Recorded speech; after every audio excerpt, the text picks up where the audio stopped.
Welcome to the Zulu Cast, episode 7. I am your host, Alan, and I am joined by your fellow host, Creek, Yo, what's up? and your boy, Shane. What's up? I have a bad mic today, but what's up? Yes, sir. And we are not joined by Honey, Boo, Max, Boo, Rose, Boo, Boo. and Mia, Boo. Boo, and Lance, Boo. So this will just be a routine, the weekly call out, because we got these people calling out they have COVID, or they say quote unquote that they have COVID. I don't know if I believe in that whole COVID thing going around, unlike some of my leftist co-hosts. Anyways.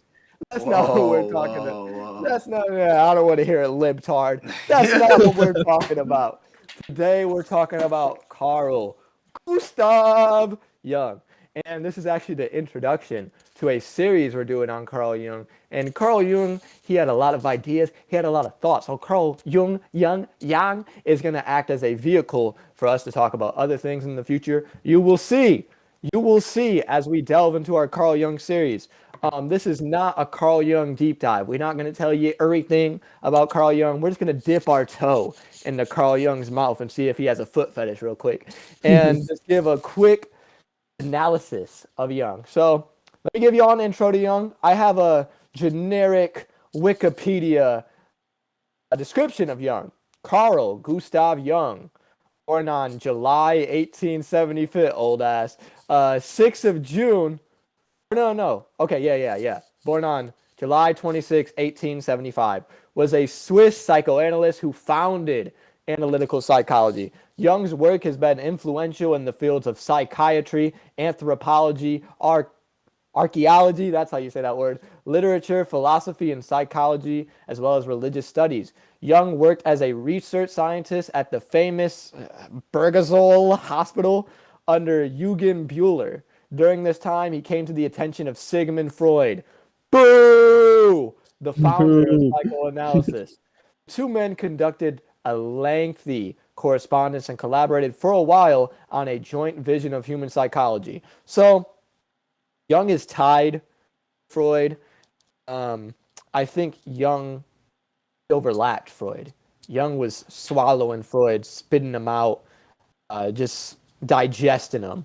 I hate the fact that the wiki description of Jung is his correlation to Freud. If we want to put all this together, if we had to just tell you what Carl Jung did, he was a psychoanalyst. He was one of the first psychoanalysts, and he had his own ideas. Though I guess you could say Freud was like a springboard for ideas. Jung had his own ideas, and he was a controversial dude.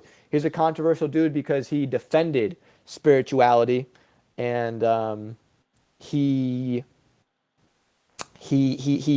argued for wholeness rather than a specific philosophy. So that's like a good old wiki introduction to Carl Jung. I'm going to tell you who Carl Jung was to me. Okay? To me.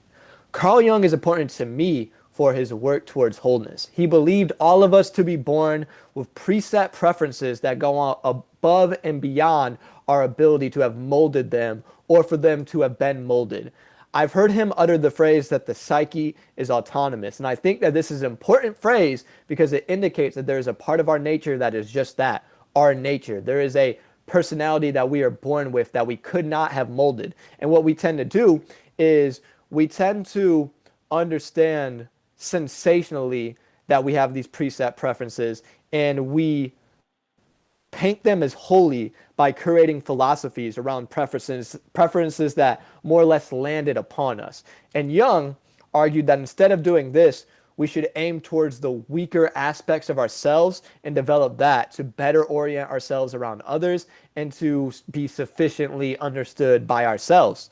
I would not categorize Jung as a philosopher. And Jung himself said that people had argued for Jung to get into philosophy, and they told Jung that he's not interested enough in philosophy. And Jung said otherwise. He argued that he was actually too involved in philosophy. Okay? So let's not tie Jung with these Nietzsche's, these fucking, philosophy geeks, these fucking losers. He was not one of them. He was an OG psychoanalyst he was about understanding the self. And his work on functions, the collective unconscious, the archetypes, complexes in general, shadow, and in the individuation process, all are built around a specific goal of understanding yourself above your own rationalizations. There's thoughts, which is what most people focus on, and there's a whole lot of argumentation around thoughts. And if you go out in public and you have a differentiation on, like, if you have a different idea of what direction you should go in, people immediately argue thoughts like, we should do X because of X. And then somebody else says, no, we should do Y because of Y. And Jung's whole idea was there is somebody behind those thoughts. And to reach an understanding, it's more efficient to understand what comes before the thoughts, what is holding the thoughts. So there's a lot of people who are like, don't have biases. And I'm not saying that you can actually truly be beyond your biases, but I think Jung is one of the very few people who sufficiently helped us understand our biases. And that's why I love my boy Jung. Now, Creek, tell me of your interest in Jung. Okay, you're gonna hate this, but I first got into Jung, I'll say probably through Nietzsche or like Jordan Peterson. Like when I first started like watching his videos, I kind of just, I think it was just like specific ideas, like the archetypes and um the anima and the animus and the collective unconscious and just like picking up certain ideas and then just resonating with them and then kind of just like delving deeper into psychoanalysis as a whole. And then I wouldn't say he was my favorite in the beginning, but I think like after reading like his works, I would say he's definitely the most balanced in my eyes because if you look at like Freud or like I'd say Carl Rogers, he's definitely like they all have like their quirks, right? Like they're like little like special things about them that make them like basically like stand out from every other psychoanalysis or like psychologist. But I think he was definitely like the most introspective and he was the most like individuated like the most individuated person within the field in my eyes. And just like reading his work, I felt like a lot of like resonance just like with the fact that he looked at everything with like just a certain like sense of presence. Like he was like able to connect ideas like from different cultures and understand like not to overlook like I felt like he was able to merge the idea of like being a super a person like really devoured by the idea of like intellect and thinking and understanding that like in his younger years because he was really entrenched in academia when he was young. Like he was a really educated person. I'm pretty sure he knew like over like four different languages.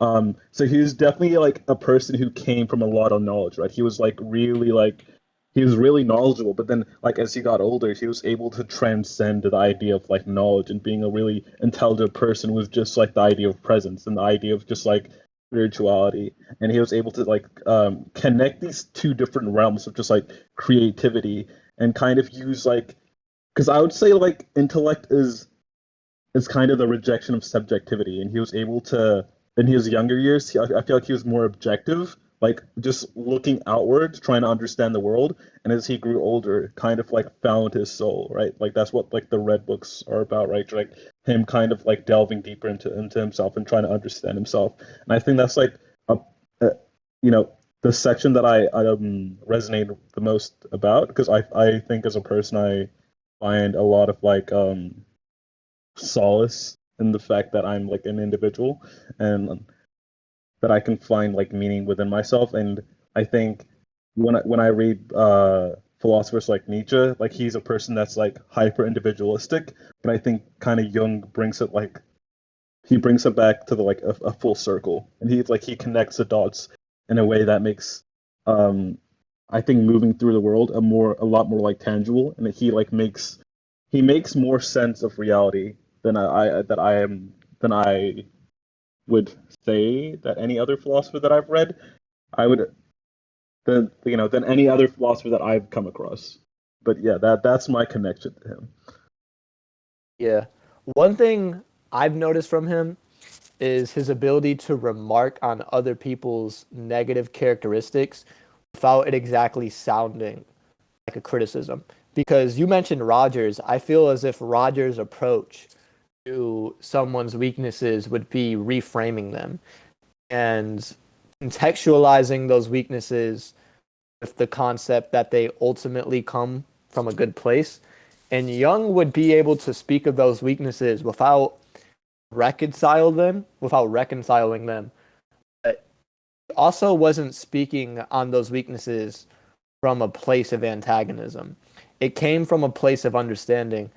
And Jung, his whole idea of wholeness, there's not a lot of people I know that can engage in, in thinking logically and having that sort of detached point of view from themselves while also being engaged in their emotions. Those things conflict. There's also not a lot of people I know that can retain their individualism while also understanding the importance of harmony and keeping that as a close value. And Jung was impressive because he argued the importance of individuality, and he said that it's the only, like, individuality is the only reality, like that is absolute reality. The life of the individual is reality. And he also spoke on how like in the undiscovered self, he talked about statistics, and he actually argued against statistics and said that stats always show things in the light of the ideal average, but the average is not it's not identical to the individual reality. So if you take a statistic of a group of people, you always miss the mark of the individuals that you're studying. And people, like, you could look at that and just think of that as like, well, oh, obviously because it's an average, but it's actually poignant for understanding. Because think about NPD, for example.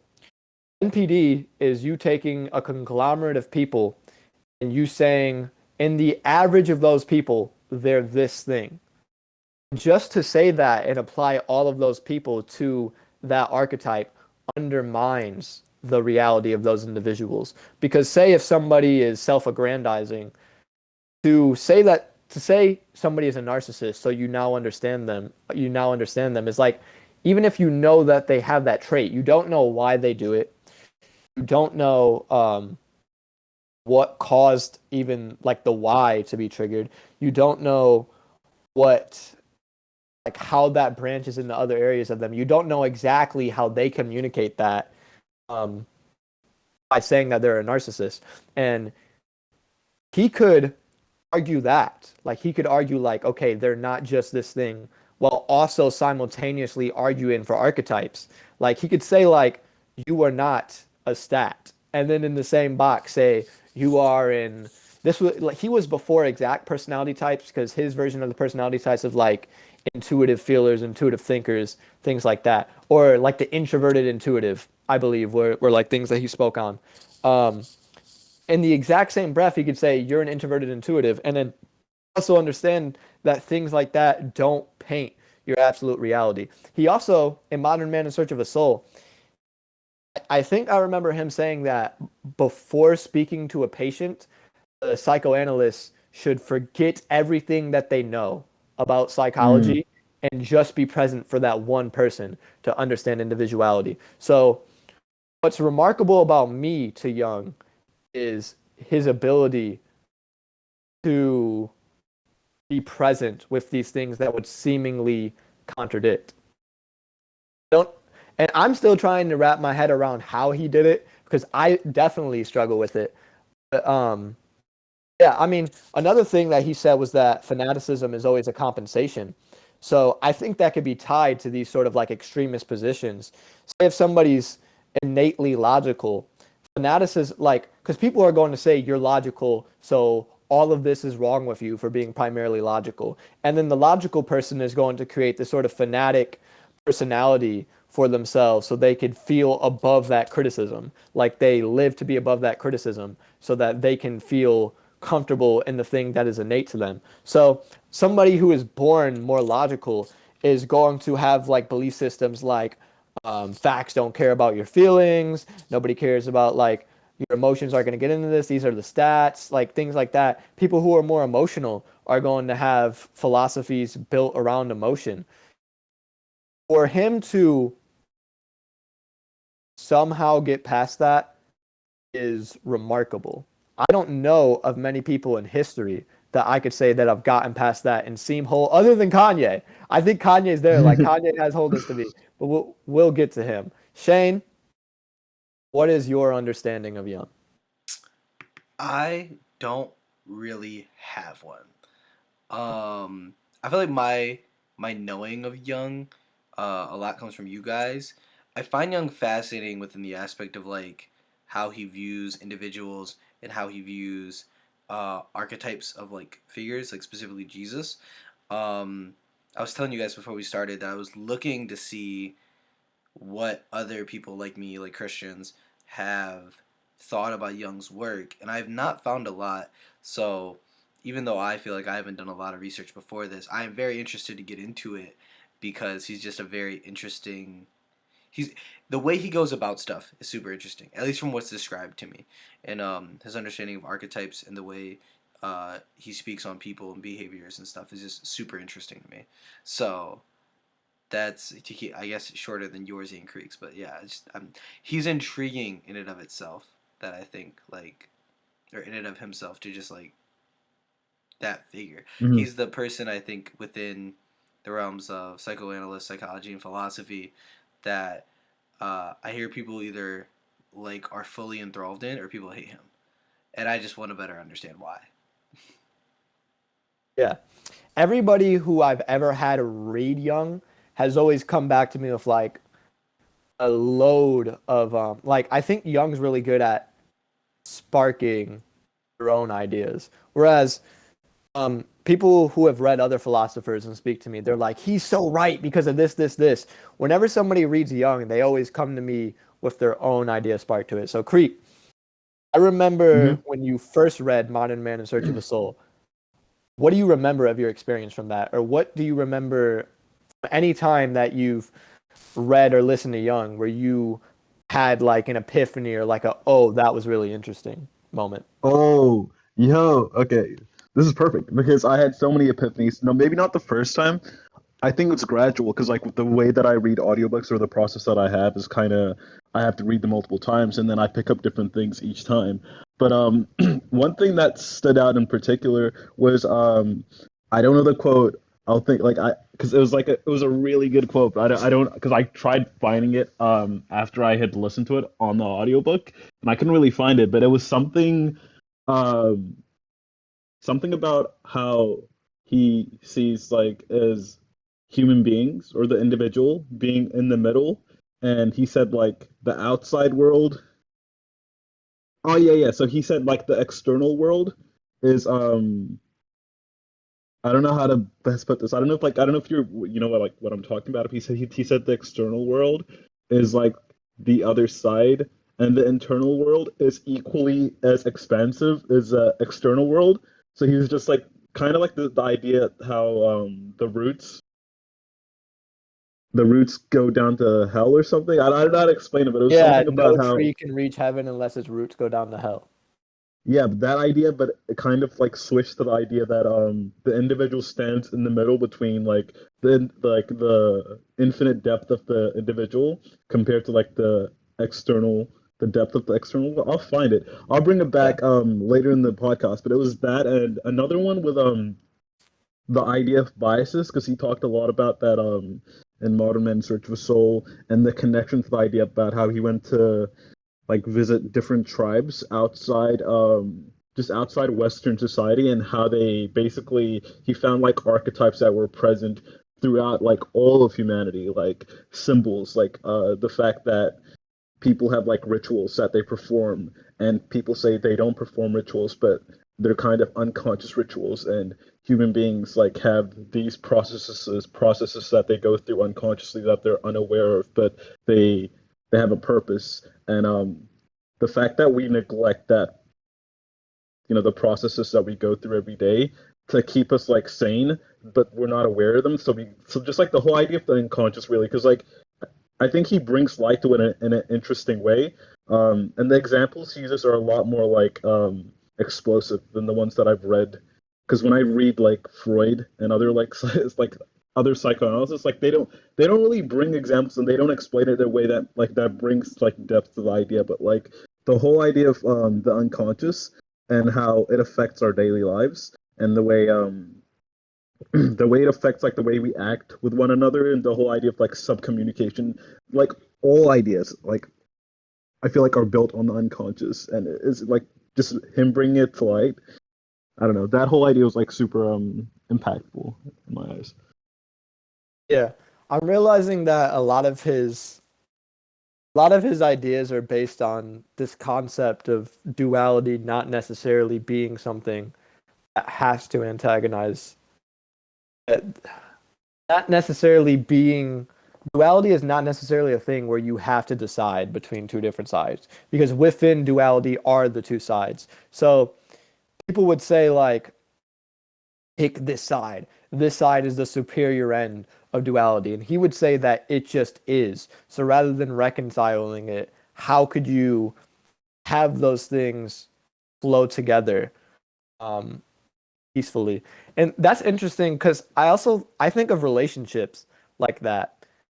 I think of relationships like you're inevitably going to have conflict with this person.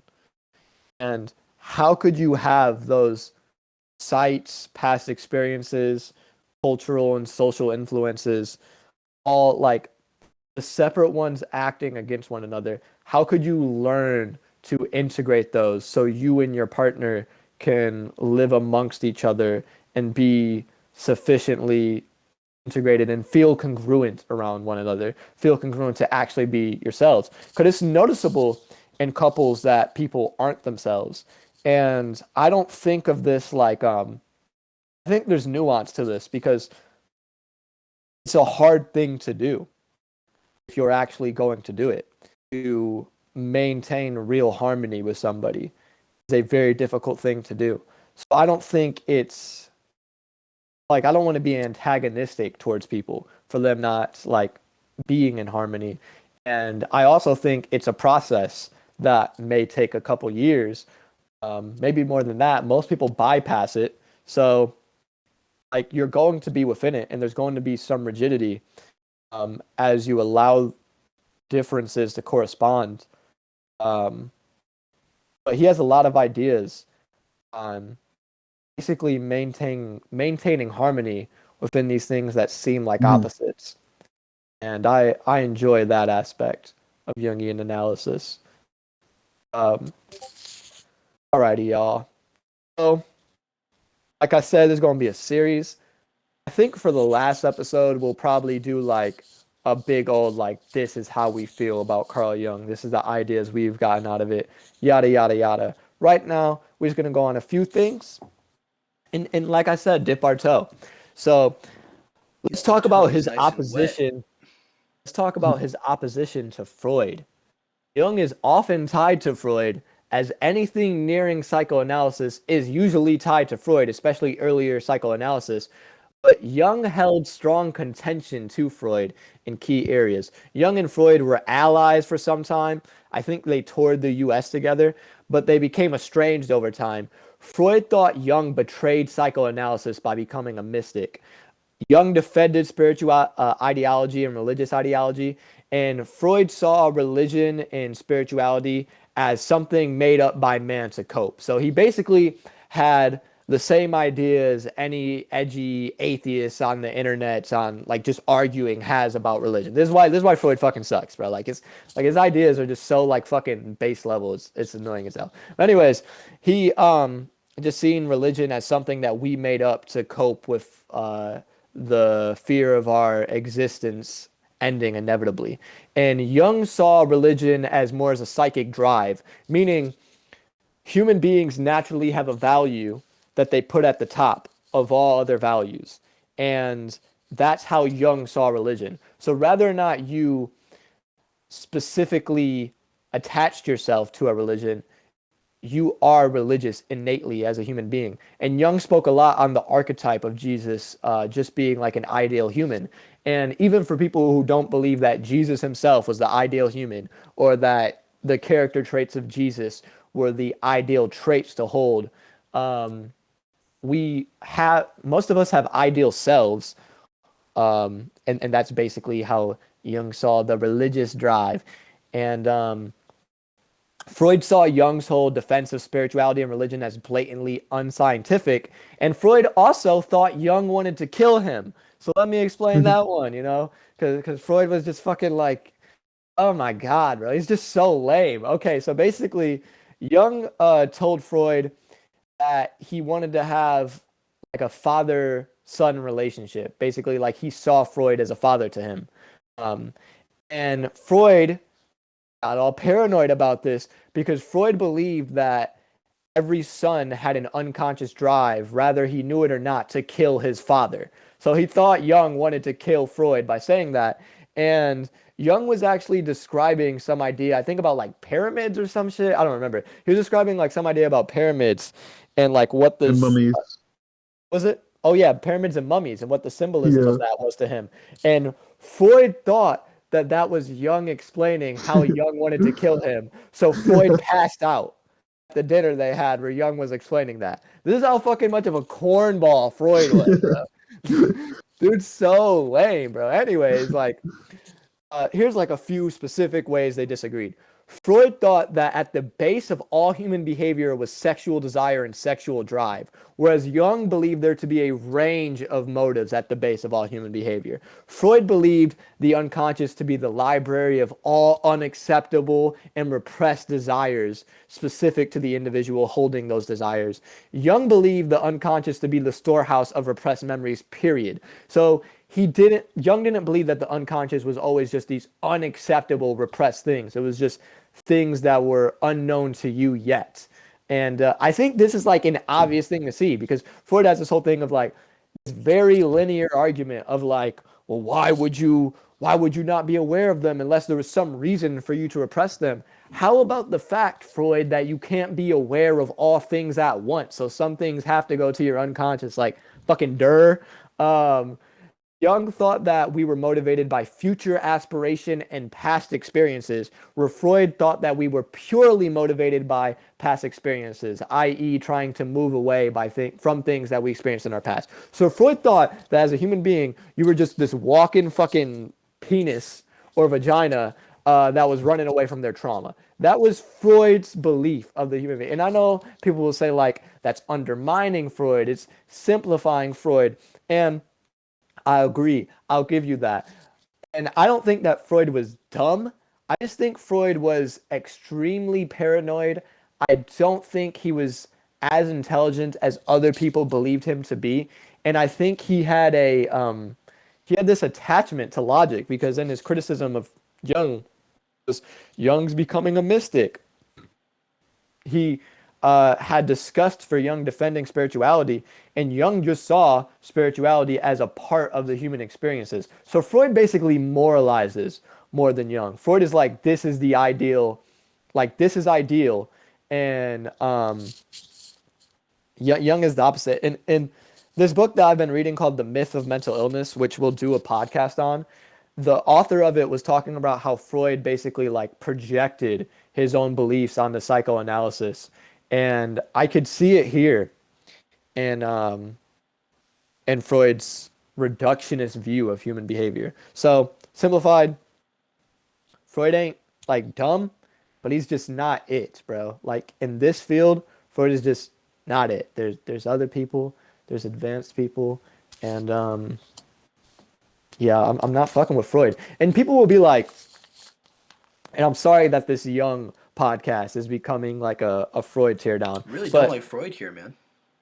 People will be like, oh, I don't like this is like every fucking psych major, bro. This is how, and it's annoying that people will be like, "Don't talk to me about psych. I'm a psych major." Like, dude, all they do is just fucking throw stats and bullshit at you, stats and vocabulary words, and then you know about human behavior because it was just passed down to you by somebody else who has higher knowledge of psychology. Like, they make their psych professors up to be like these godlike figures in their head, but they're like, I don't like Freud because he had the idea of penis envy, and every woman wanted to be. I don't want to be a man. It's like, oh my fucking god, bro. That's the out of all of the dumb things Freud believed, you guys all have the same fucking contention to Freud, and then this is their knowledge of Karen Horney, who, by the way, Karen Horney was that fucking bitch. My favorite psychoanalysis book is Neurosis and Self-Growth by Karen Horney. It is a spectacular book. And it's a book that I actually use to think about how complexes come about in natural in day-to-day life, because I don't just think of it like you have borderline, you have these symptoms, like that describes you. I think like you have a specific complex for this reason. Now, I don't know if it's innate. I don't know if it was something that developed, but I'm going to think of the reason, and I want to understand what the reason is for you individually. And Karen Horney was big on explaining what it was for you individually. But people's understanding of Karen Horney is, well, Freud had the idea of penis envy, so Karen Horney trolled Freud with the idea of vagina envy and said that every man wanted to be a woman. She's like, shut the fuck up, bro. It's so annoying. It's so stupid. Get out of psych class. So, like, bro, like, just leave the classroom, bro. Leave the classroom. If y'all are on Zoom calls, leave the Zoom call. Like, stop it, bro. Psych is in desperate help of a revamp. It is in desperate help of new ideas, or desperate need rather than the desperate help. It is in desperate need of new ideas. And rather than having people who are going to introduce new ideas into a field that desperately needs it, we have people with the I'm afraid because of penis envy. Shut the fuck up, bro. Oh my god. Anyways, okay. Okay. What the fuck? Okay, I'm so confused. What are we doing now? I was just going on a rant on psych majors, but Fair. we just talked about Jung's contention to Freud. Do you want to say anything? You want to commentate Jung's contention to Freud before we go on, Creek? No. We can go on. Okay. So another idea of Jung's was the idea of the collective unconscious, and he believed the collective unconscious to be the universal version of the personal unconscious. So he believed that there was an individual unconscious, and then he believed there to be an unconscious of mass man. So within individual man is the spirit of man in general, like that sort of idea. And he believed that the collective unconscious was expressed through archetypes, symbols, things like that, art, dreams. And a quote by Jung, which I wrote here, is that the form of the world into which a person is born is already inborn in him as a virtual image. There's the mass man and man. There's other ideas by Jung, like the anima and the animus. There's the idea of the persona. There's the idea of the individuation process. Those are all going to be their own episodes. But I'm going to speak lastly on Jung's idea of the shadow, and then we're going to get into a conversational part of the podcast where I'm going to challenge you guys to think in terms of Jungian analysis. Now, the shadow, before we get into our segment, the shadow is an archetype that consists of sex and life instincts. The shadow exists as a part of the unconscious mind and is composed of repressed ideas, weaknesses, desires, instincts, and shortcomings. So, a quote by Jung is, there cannot be highs without corresponding lows. And Jung believed for anything to cast a light, i.e. a positive, it has to cast a shadow, i.e. Weakness or a repressed, darker aspect to it. And Jung believed everything had a shadow. Mm-hmm. And we're going to go deeper in this idea of it. Before we get to our segment, that was the academic portion.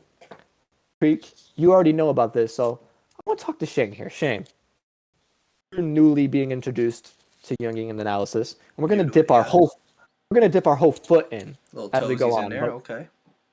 That brief description of some of Jung's ideas, what you think, man? I don't know. He sounds interesting. You make Freud sound, or how you say his name, sound like a jerk. Freud. What did you think about the story? Like, Freud thought Jung wanted to kill him, bro. Like, Freud's lame. He sounds hyper paranoid from the story. But Jung sounds interesting. It sounds like he I don't know. I always like it. I feel like this is gonna sound weird. I feel like I always am going to relate it back to this cringy philosophy people you don't like, or I should not necessarily them, but like the people they worship. But it's to me like when I talk about like Kierkegaard and how I consider him to be the father of existentialism, and how he was like this very, you know, thought provoking, not necessarily happy, but like I guess like like leap of faith, like stuff like that. And then Nietzsche went and took it and made it all trash. It sounds like Jung and Freud are like that, but backwards. I should say, I can't even hate on Nietzsche because I feel like Creek's here. I'm sorry, Creek. You know, he's there. Nietzsche exists. Anyways, but Jung's kind of like that, but backwards, where it's like he actually heard it from his mentor and then went and made it better instead of making it cringier. But yeah, I don't know. I'm intrigued. I'm more excited to hear about the shadow thing, and I'm more excited for the challenge. So I'm ready. Let's do it. Okay. So wait, before we do that, can I quickly because I found the quote I was referring to earlier. Should I do it now or should I do it later? Go ahead. Go ahead. Do it now. Yeah, go ahead. Do it now. Okay. I'll just say the whole quote because he says it pretty in a pretty eloquent way.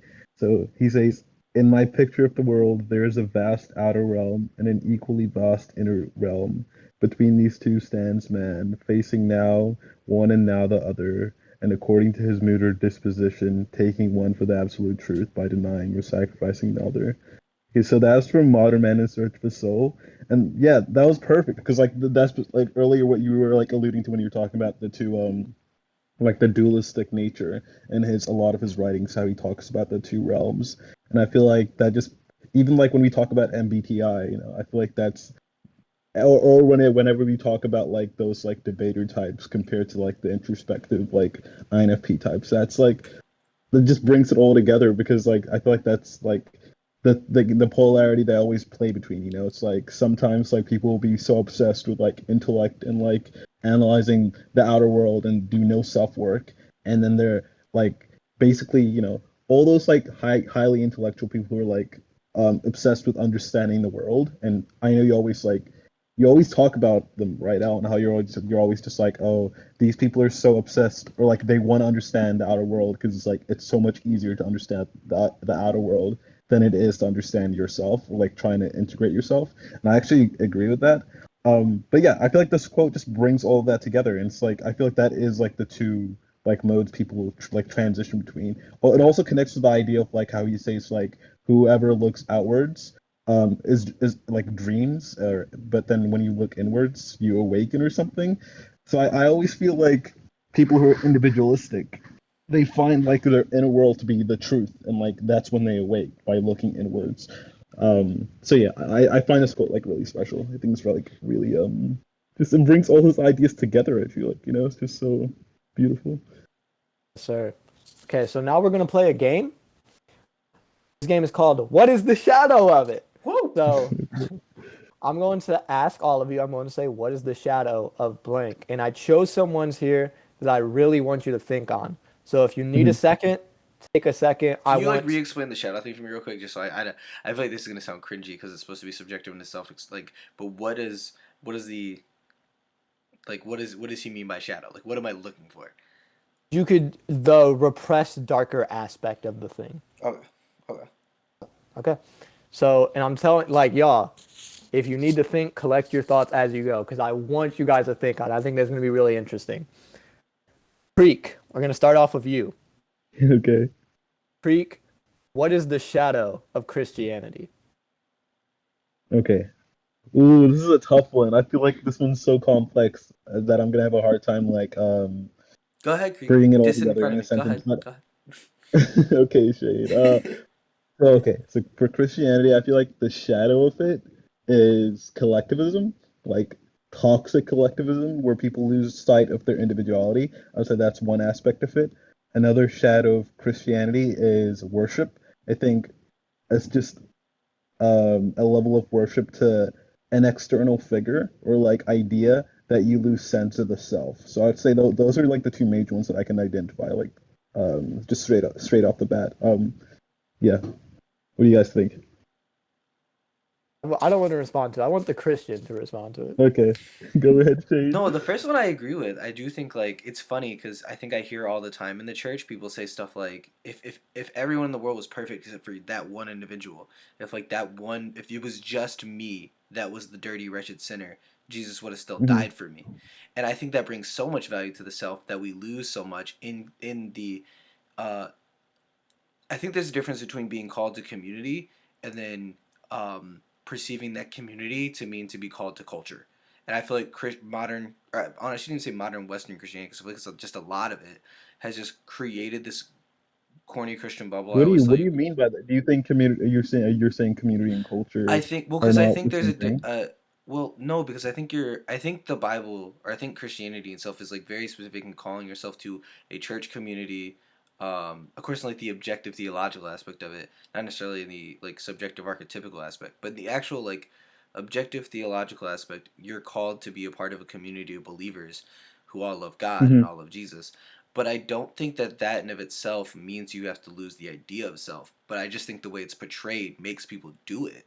I think the way Yeah. that we've established a culture and stuff rids people of the self in more than one way beyond just the culture idea. I think like me and Alan were talking about how I think a lot of Christians confuse humble to mean like or he said he thinks a lot of people think humble means to like just not care about yourself, and I don't think that's like biblical at all. I think Jesus calls us to love ourselves and to care for ourselves. The worship one is the where I want to have a problem. I don't think worship in and of itself is like losing aspect of the self. I think giving praise to God, uh, within, of course, I would even argue beyond the objective Christian standpoint of it. The idea of knowing something Hmm. is above you and greater than you, or you know, is beautiful, and praising it and worshiping it, not necessarily to the extent of where you have to be like, uh, You've become subservient to like a higher ideal. I think that's like I think there's a shadow to that. I think it's a because you're lessening yourself to a follower. I feel like, and I think, obviously but I don't there think like lessening yourself to a follower means you have to lose the value, especially if when the idea of that thing that you're lessening yourself to sees value in you.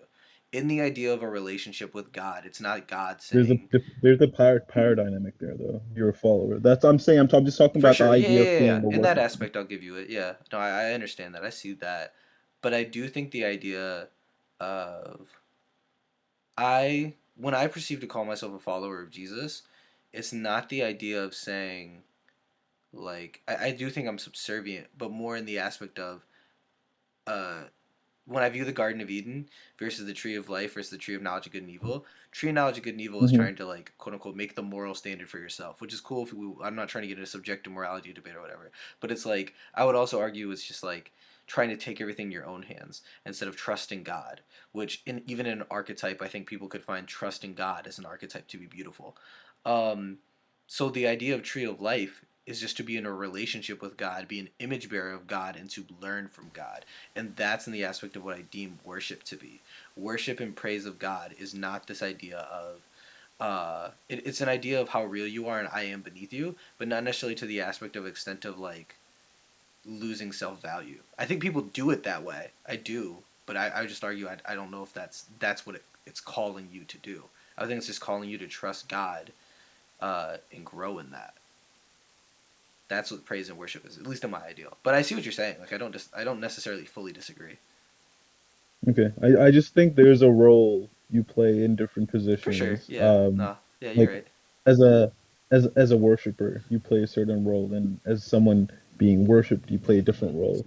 And I'm not saying there's no value in worshiping a higher ideal. I think there's definitely value in it. But I'm just saying that is a shadow of Christianity that you become so subservient to a higher power that you lose.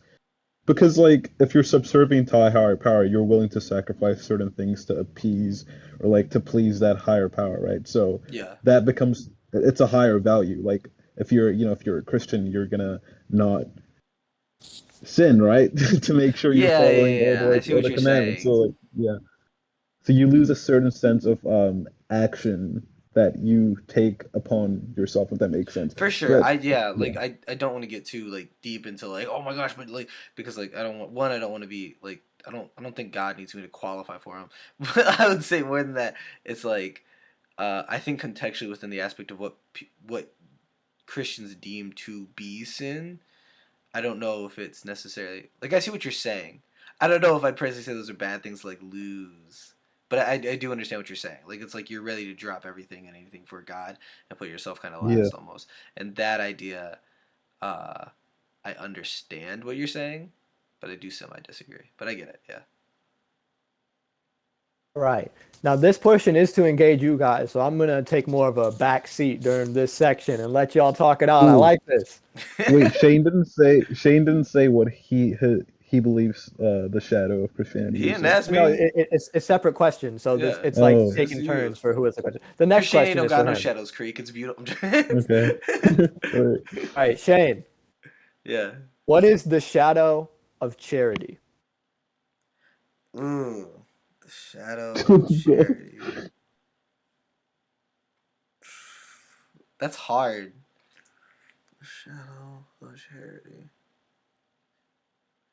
I mean, I feel like it's almost the same thing. Like it brings. I think charity can breed selflessness. Mhm. It's like to a degree of like I guess not care. Like yeah, I think that's how I view it. I think people who probably are confident in themselves of being charitable are probably people who have a lot of self issues and not a lot of self value.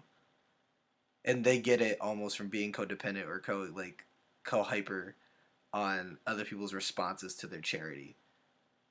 I think it can Yeah. breed that extremely. Do you think people that are charitable would they have a tendency to have a halo effect on themselves? Like, I'm charitable just because I like other people, but you would say oftentimes there's an That that's aspect of lacking self-confidence that brings yeah, them to that it's position. finding value. They find value in the fact that they're charitable and not finding value in self at all. Like yeah, yeah, they have a halo effect for the wrong reason. Okay. Can I say one? You want to say shadow of charity? Yeah. Go ahead. I mean, okay.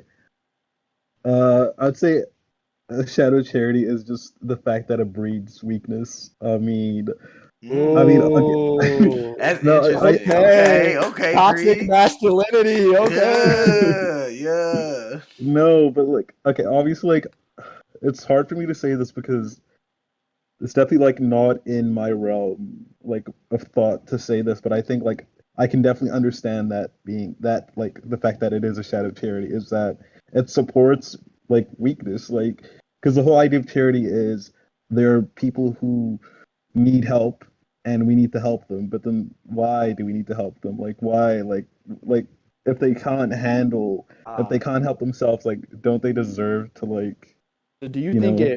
it reiterates helplessness in other people?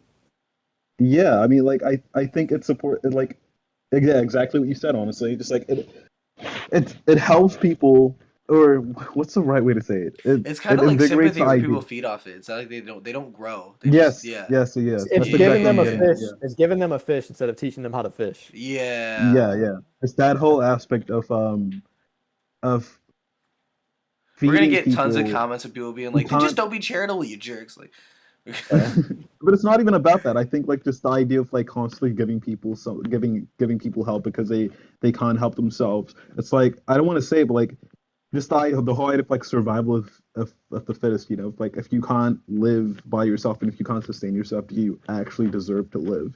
You know. So I'd say like that's like I don't this comes off like really fucked up. So I mean I don't know. If, Yeah. I mean, I think we should emphasize that you're making the argument. yeah, I'm making the argument. I definitely don't believe people It's not who like can't people help who are themselves charitable don't are pieces deserve of help. shit. Yeah, Yeah. I'm just saying that could be an aspect because like, if you constantly give people help, then or maybe like the idea exists that you shouldn't give someone help and they should like go to the brink where like they're almost gonna die. The whole idea of like what doesn't kill you makes you stronger. So like letting someone suffer to the point where they, just the whole idea of like sympathy, because we always talk about how like sympathy is like a negative thing, or because if you give people too much sympathy, they just live off of instead of trying to improve their own situation. So they need to hit rock bottom to actually pull themselves out of it because they need that awakening, right? So just I would say that whole aspect of it is like kind of shit what Shane said. People just gain like dopamine of helping people because they want them to be like reliant on them almost like sort of like a control thing. So I would say that's like the negative aspect of it. Sure. Okay. Greek, what is the shadow of Kanye West? Okay. The Shadow of Kanye. Yeah, Creek. Shit. Um, I think narcissism, like lack of self-awareness, but at the same time, I think he is super self-aware. But I think the way he acts sometimes, like just the full-on, how he's always like, I don't think there is the idea of wrong, or like I think someone once asked him like, do you regret anything? And he said, no, I don't regret anything.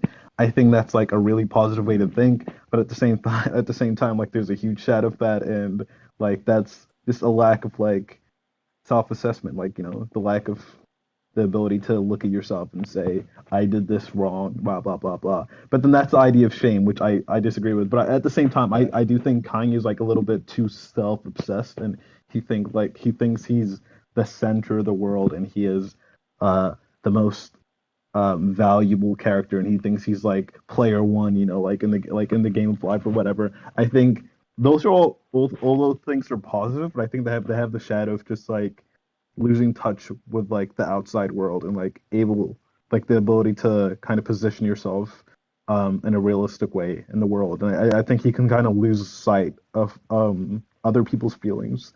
And I think the moments where he is incongruent with the public and he's demonized by the public, I think that's where that comes from. The fact that he has an inability to communicate with other people and kind of like ground himself within quote unquote reality in this case just being social, the social world and like the way they communicate, so basically social conditioning.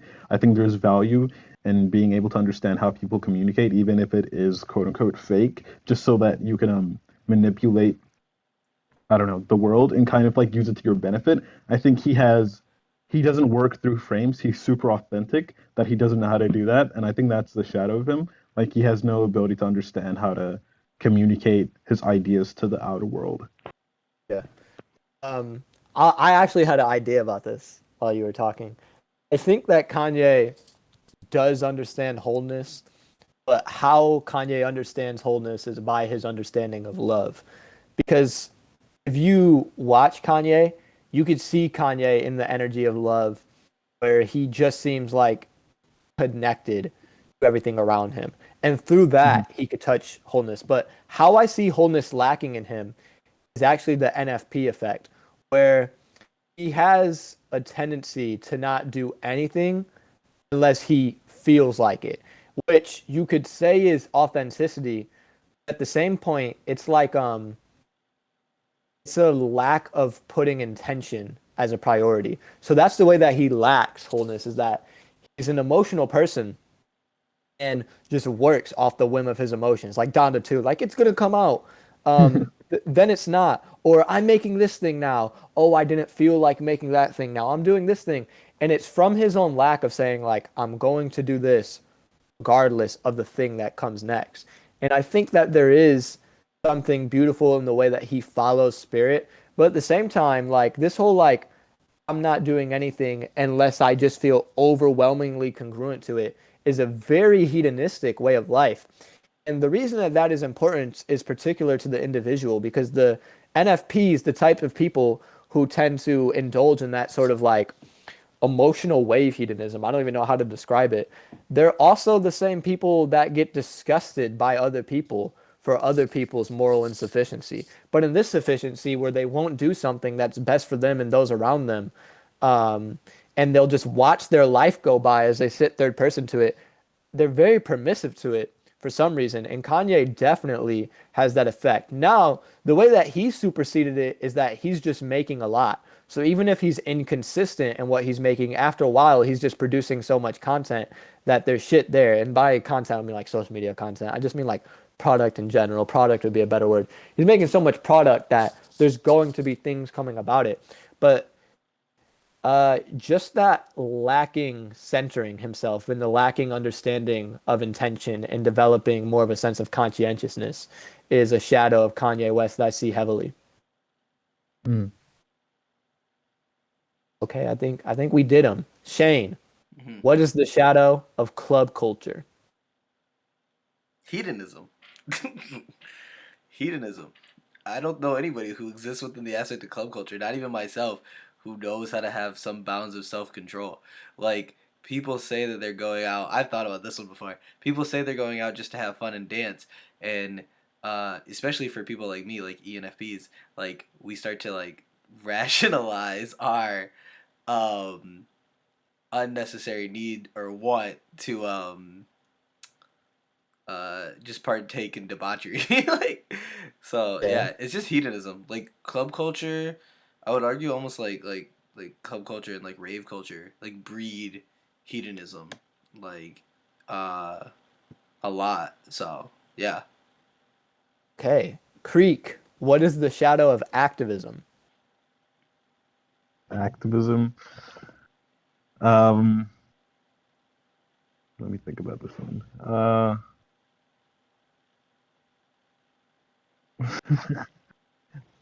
I would say the shadow for activism is just hold on, let me think. I can think of a bunch, but I'm just like blanking right now.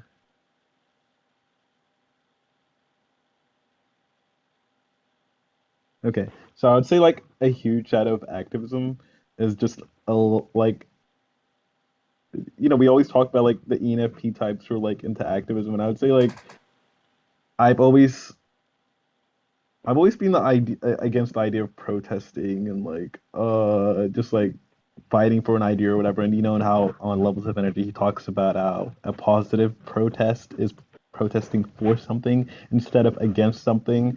And I think people who practice activism and who are always talking about how something is negative and how we need to do something about it, I think they're too caught up in the idea of just the idea of activism itself instead of like actually for the idea itself. Instead of using it as a vehicle to get something done, they'll it's like riding a car, riding going out for a night drive just for the purpose for the night drive as opposed to going somewhere with a car.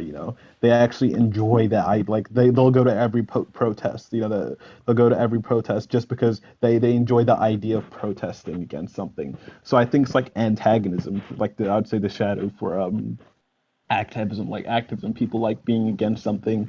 They like the idea of rebellion. They like the idea of going against the common norm or whatever. And obviously there's a positive to that, but I think there comes a point to where it becomes like super counterproductive to the whole process, because the whole point of activism is trying to help um, someone in need, or like or an idea that should be that is important, that everyone should know about, right? But I think when you use it as a vehicle just for the purpose of doing it, I think it becomes performative as opposed to actually for the purpose of doing it. So I think I'd say that's the biggest shadow, just the fact that it becomes performative for a lot of people when they ingrain themselves too much into it and they make it like become part of their identity instead of something to actually help the cause, if that makes sense. Yeah. All right. Last one, Shane. So I want you to think on this. Okay. Leave us with a banger for the shadow segment. Shane, what is the shadow of innocence? Hmm. The shadow of innocence. That's a hard one. Yes, sir. Ignorance. Yeah, I was gonna say I think ignorance or lack of like I think it can breed ignorance and lack of experience. I think it can, or lack of willingness to experience sometimes. Um, it's something I'm trying to sit with this one because I feel like I have such a pedestal view of innocence. So I'm trying to think of the shadow. There's this I mean, I don't want to. No, go There's ahead, like hop this in. Nietzsche. Yeah, help me think here, bud. There's this Nietzsche quote. I know you guys don't like Nietzsche, but it's Oh like God, I a really. regret what I It's said. This guy. This dude over it's here. no, it's a really good quote because he talks about We get experience it. and he God says, is dead. it, "Bro, wait, hold on." He talks about experience and he says always bad experience because he believes all experience is bad experience, and what he means by that is anything that you learn from has to be bad experience because if you learn from it, how could it be a good experience? Like if you try something and it goes perfectly, then it's not you're not really learning anything from it. We only learn from like negative experiences. So he says like all experience is bad experience. So I think that kind of connects with the idea of like ignorance, right? Like to learn something or like being innocent is kind of to look at the world with like these bright, like idealistic eyes. Everything is amazing because you haven't done anything yet. But after like you experience a world, which is to say bad experience, right? And then you come to become a lot more like stoic and like a lot more like you're kind of pessimistic and then you're kind of like, oh, okay, but you know more, which is why older people. I want to probably disagree with this, but like, which is why a lot of older people are like super nihilistic and pessimistic because they've gone through life and know how shit it is or whatever. It's just some Um, bullshit, and they're just so tired out from all the bullshit they got yeah, Yeah, handed on them. these kids Yeah, they don't know how hard it was, man. God is Um, dead. We killed him. What an yeah. asshole. I will say this though, that definitely did help me. I think innocence, um, although is probably there's a pureness to innocence. It's uh, it's not as human in my mind because I don't know. I feel like growth and experience to go through those experiences is something that really does like show your humanity, which I of course probably subjectively deem to be a good thing. But to not have that or to not experience things that are negative to some extent is like it's like not human almost. It's almost robotic, I think. Um, but it's pure and it's beautiful in a sense. But it's just it's ignorant. It's rough. Or it's ignorance. It's ignorant, and that can make it rough, and that can make it hard to understand humans and be empathetic and grow. You can only grow if you're uncomfortable. To be innocent, I don't know, is to be uncomfortable. Yeah, it's interesting that around innocence, the first thing I thought of as what would be like the light of innocence is that while you're innocent, your intentions, there's no imposition around your intentions. So it is the most authentic part of you. But that also implies that the person that you become after conditioning and what you decide to do around conditioning isn't authentic. And the way that, like, do we think influence isn't authentic? I think it's like a hyperbolic way of seeing authenticity to say that only an innocent person is authentic, or that the only traits of yours that are real are the one of yours that were not impeded upon at all. That it's like a deterministic way of seeing authenticity. mm. All right. That was the shadow. That was our analysis of the shadow. We got one last segment here. And I'm going to put me down for one of these. I like seeing you guys speak about Jung because I'm usually the one speaking about Jung. So what we're going to do here is we're going to do kind of the same thing. I'm going to tell you guys a Carl Jung quote, and then I want your interpretation of that quote. Can do Um, skis. you guys will do the majority of these. I'll do the last one. It's just to wrap us up. Shane, this one is for you. Oh. Everything that irritates us about others can lead us to an understanding of ourselves. Yeah. Oh, I like that. I really like that. I don't know if I would. I'm gonna be too objective and say I don't know if I'd interpret it right. I literally had said this the other day.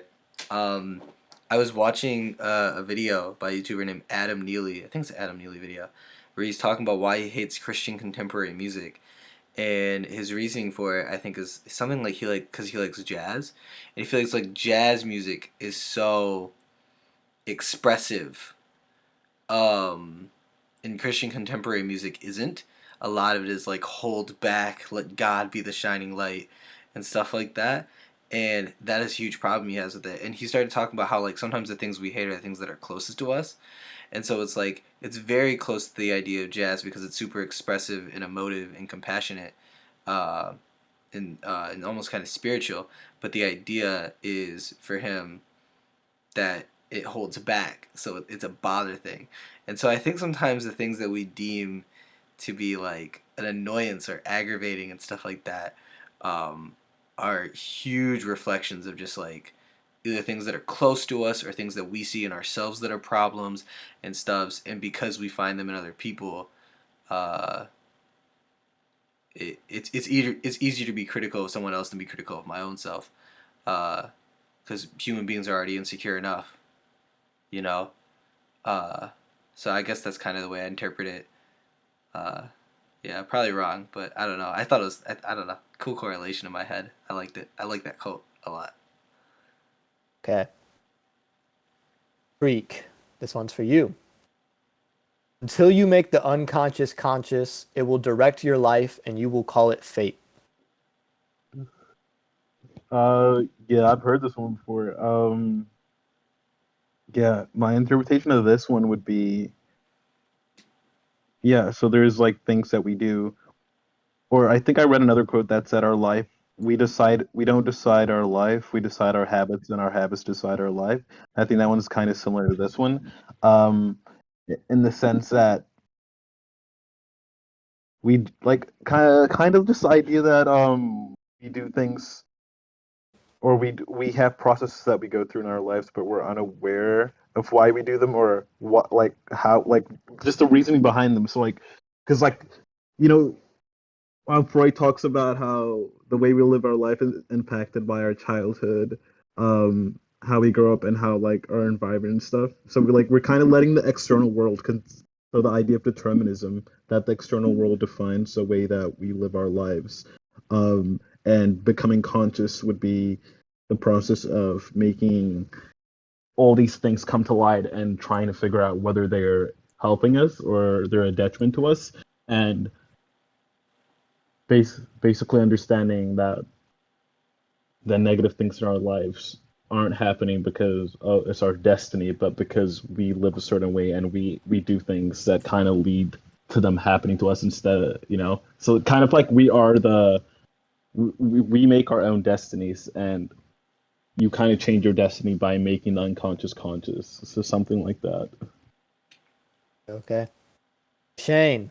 The reason for evil in the world is that people are not able to tell their stories. Mm. Mm. The reason for evil in this world. I feel that a few different ways. I feel like it has something to do with like the uncomfort of being able to like tell who we really are or tell our truths because we're fearful of judgment, we're fearful of the antagonism, and I think that makes us almost inherently defensive when people do say that. Um, can you say it for me one more time?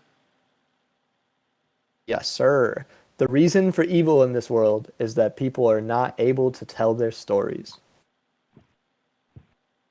Yeah, so definitely that aspect of like I don't know. I take that as like people being unempathetic. I'm probably so off, but like because of the context of when the quote's actually said. But I hear that, and I hear uh, people are unable to express themselves, or people are unable to like be open about themselves. I shouldn't say express themselves, but open about themselves, and always holding stuff in. Probably always holding stuff in that doesn't need to be held in causes burdens, causes bad behavior, causes bad mentalities. Therefore, putting us in like putting us in a space of either antagonism or just to do things that aren't right. So yeah, that's probably how I interpret that. The Creek. Every form of addiction is bad, no matter whether the car. Let me rephrase that. Every form of addiction is bad, no matter whether the narcotic be alcohol, morphine, or idealism. Yeah, I think we have a tendency to view addiction, especially like in contemporary culture, through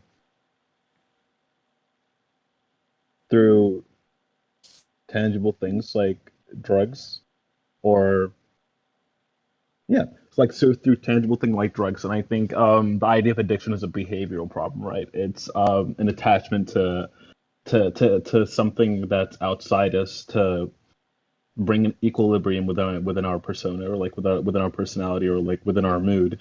So I think this is kind of extending the idea, or broadening the idea of what addiction is, and bringing it to light that the people have addictions to multiple things. I think even the biggest addictions that people have are emotional addictions to other people, like when people are codependent towards a partner, an addiction to a certain type of dopamine people get when they get validation from other people, or an addiction to video games. So like, and like there's so many like forms of addictions, but I think people tend to think these things are natural, like, or they kind of ignore them, and they think, when you talk to codependent people, they're sort of just like, I'm not codependent. I'm just a people person, or I like being around people. Extroverts always, you know, we have a lot of experts in our groups. I don't want to call anyone out, but like whenever you It's call them okay. out Go for being ahead. It's codependent, okay. whenever we call it, yeah, I'm just saying, whenever we call you guys out for being codependent, like in terms of you guys always wanting to be around people, you guys are always just like, I've also seen it on Reddit. Like, I think there's a guy talking about how, oh, codependency isn't real. It's natural for human beings to want to be around other people all the time. Like, we're social animals or whatever. But Yeah. there's plenty of people who value alone time and want to be alone. And I think there's an idealized, like, people idealize being an extrovert within our society. I think they think it is the right way to be, or like the correct way to act. I think when they come across people who would rather spend time alone, they kind of look at them and they're like, okay, that's weird. Like, that's not natural, or like you should have an urge to be around other people. So I think that's kind of has a mask of people who just have an addiction of wanting to be around other people because they can't stand being by themselves. So they're kind of like offload it or project and be like, it's normal for me to be around other people. Kind of the same way someone will be like, oh, I'm not addicted to alcohol. I just like the way it tastes or whatever. I just like having it with dinner. Who likes So the way kind of that just shit like, tastes, bro? That shit's garbage. well, people do. Like, I've literally talked to people and they have it with dinner, and it's weird. But yeah, so it's like, I think people have like this rationalization that they make with addictions that aren't culturally seen as addictions. So I think that's what that quote is getting at. So, all right. These are going to be the last two quotes for you guys. And I'm going to give you guys an option. Shane, for your last quote, would you like a simple one sentence quote or would you like a longer quote to analyze, Shane? Um, Give me simple. That's that because I Hey, can't do it. I just like simple quotes. simple one for you. People will do anything, no matter how absurd, to avoid facing their own souls. I feel like it's weird because I hear these and I just think they're self-explanatory. So like to interpret them's weird. People do anything. Say it one more time. People will do anything, no matter how absurd, to avoid facing their own souls. Yeah, I'm interested in understand what he means by souls in this. But if he means the self, yeah, I don't think people really. I don't think a lot of people are chasing progress or self. I don't think a lot of people are chasing self help. Uh, I think a lot of people are running from it. I think people would rather run from it than to better themselves. And I think people hear that about themselves and they get offended. Um, but I don't know. I feel like the way he said it there is very beautiful and more convicting than it is vindictive. Um, but yeah, people just don't want to. people are real, people are human, people have problems, and instead of dealing with them and growing their self, growing their soul, growing to be better, sometimes it's just deemed easier to run. Yeah. He has a very complex idea of the soul. From what I can tell, when people speak of what is it? Oh yeah, when people speak of disassociation, they're speaking of being out of connection to the moment, and obviously they're in the moment, but we really mean like the essence of the moment. When we say that, we mean like the life of life. I think Jung means the life of life, and I think Jung believed that when you repress something or when you are fanatic about something, you are basically hiding from an aspect of yourself or an aspect of life and running away from the wholeness that is life. And because Jung didn't argue for a particular philosophy of life, but rather argued to be engaged in life, I think Jung's basically saying that people are avoiding the life of life, the moment. So I also believe that he would not think that disassociation is happenstance, but rather comes from people separating themselves from specific aspects of themselves or lives in general. Mm, interesting. Creek, your last quote. Would you like a short one or a longer one? I'm gonna do a long one. Let me get it. Okay. Okay, Creek. This is from the Red Book. I actually posted this on my story. Scholarliness alone is not enough. There is a knowledge of the heart that gives deeper insight. The knowledge of the heart is in no book and is not to be found on the mouth of any teacher, but grows out of you like the green seed from the dark earth. Scholarliness is to the spirit of this time, but this spirit in no way grasps the dream, since the soul is everywhere, but scholarliness is not. But how can I attain the knowledge of the heart? You can only attain this knowledge by living your life to the full. You live your life fully if you also lived what you have never yet lived but have left for others to live. You will say, but I cannot live or think everything that others live or think. But you should say, the life that I could still live, I should live, and the thoughts that I could still think, I should think or could think. Mm, okay, let me hear that again. I'm kidding. You want me to repeat it? I'm kidding. No, but yeah. So I think when it talks about academia, I think that's what it's getting at. I think academia lacks purpose. I mean, not purpose, but substance, I should say.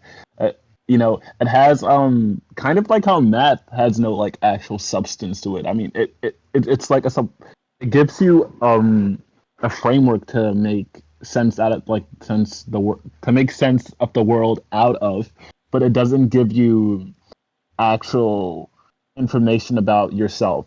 Kind of how earlier we were talking about how I actually wanted to reply to what you had said earlier about how Jung thinks statistics is kind of like not the best way to approaching helping somebody in a individual like one-on-one conversation, and you have to actually forget everything that you know about psychotherapy when you're first trying to help someone because like because like he talks about how you can't make someone conform to a framework because then you're kind of misunderstanding them. You can't say, oh, you're confused. You should really say I'm confused, or the framework is confused because if someone doesn't fit within a framework, it's that the framework it could be that the framework is wrong or the framework doesn't work. You shouldn't really say that person is broken, right?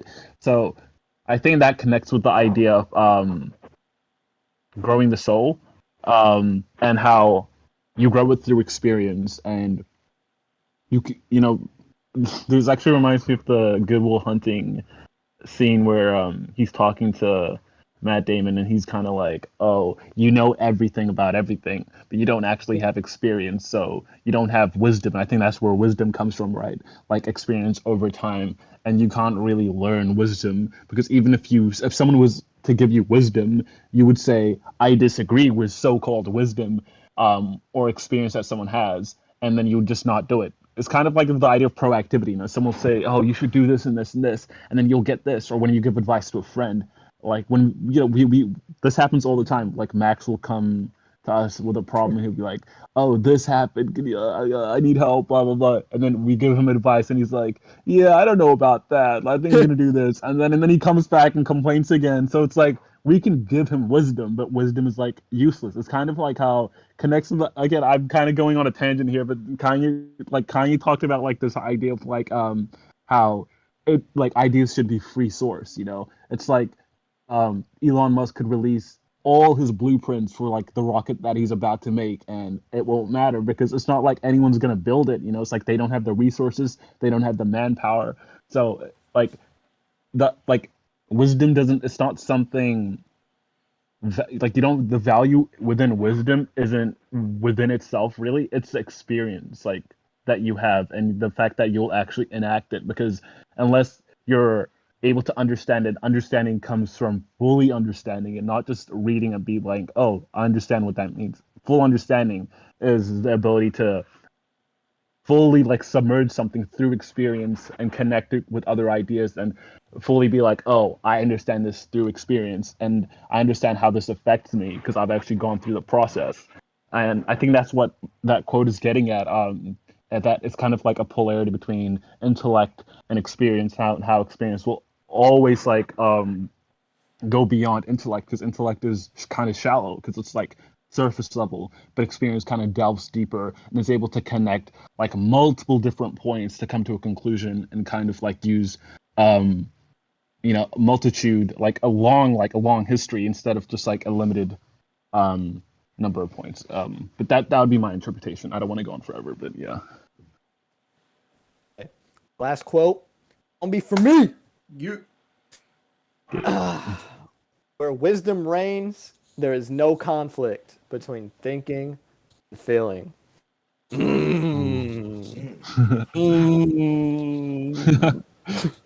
Okay, so whenever there's a conflict in my life, I catch myself going between.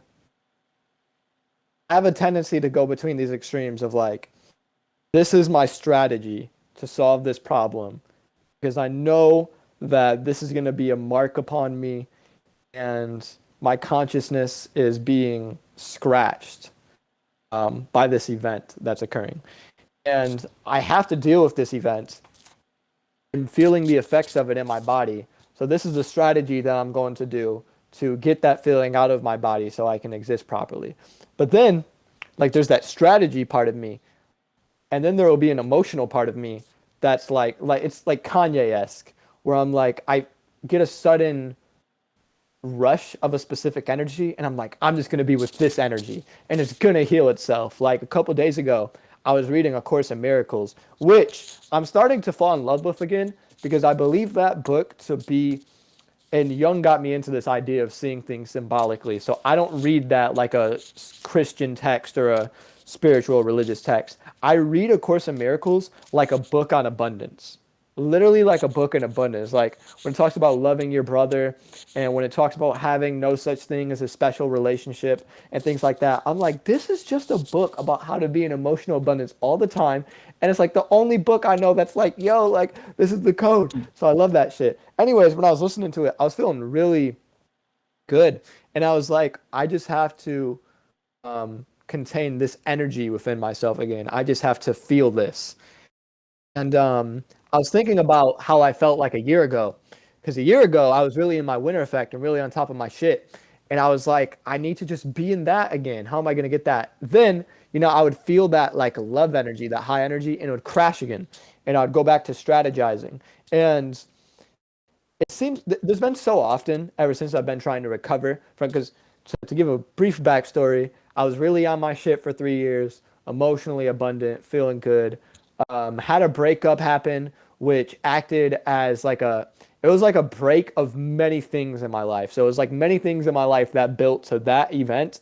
And then to have that event happen and all of the, like everything that went into that event happened, all the extracurricular activity that went into even getting myself in a position to have that event happen breaking. It was like a whole other like emotional break. So I've been trying to recover from that because it hit me on a multitude of levels.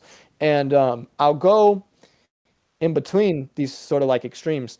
And I always think I have a new epiphany. The new epiphany that I think I had today is I was like, I just have to be within life. As in, I have to engage in life every day and deal with what's in front of me and keep my principles cognizant in the back of my mind. And as long as I engage, even as I go through emotional cycles, I will eventually stabilize myself on an emotional abundance again. And I feel that moment to be a moment where there was no conflict between my thinking and feeling, but instead there was a full integration. So after worrying events, we tend to go back and forth between these extremes that compensate for the pain. And the fact that we walk towards those in compensations infers that when we are in the essence of life, there is no conflict between those two. So the sentence "where wisdom reigns, there is no conflict between thinking and feeling" is when there is uh, a piece of life that you know that you can remind yourself of and be cognizant of in times where you aren't congruent. That is true wisdom because that is knowledge that's gaining you towards a goal rather than it being knowledge for the sake of knowledge. It's gaining you towards what the primary goal of life is, which is life itself, which is to be engaged in the essence of life itself. So that's how I would interpret that quote. Me. Mm-hmm. And that's everything I had for today. Before we get out of here, does anybody want to give any commentary on our Intro to Jung episode? I got nothing. You got anything, Craig? No. It was fun. It was great. You know, It was it would. You know, fun. like you know, maybe we should do just 3 people more often if other people don't want to show up. I'm joking. Yeah. Sir, episode 7 is going to be, what was it? Oh yeah, episode 7 is going to be a teardown of astrology. Yeah. We are going to whoop astrology's ass. By the way, I'm an Aries, so I'm a little sensitive, so I'm worried about this episode. Are you really an Aries? No. Yeah. He is. But according to girls on Snapchat, I am. Wink, wink. We are out of here. See you on the flip side. On the flippity doo.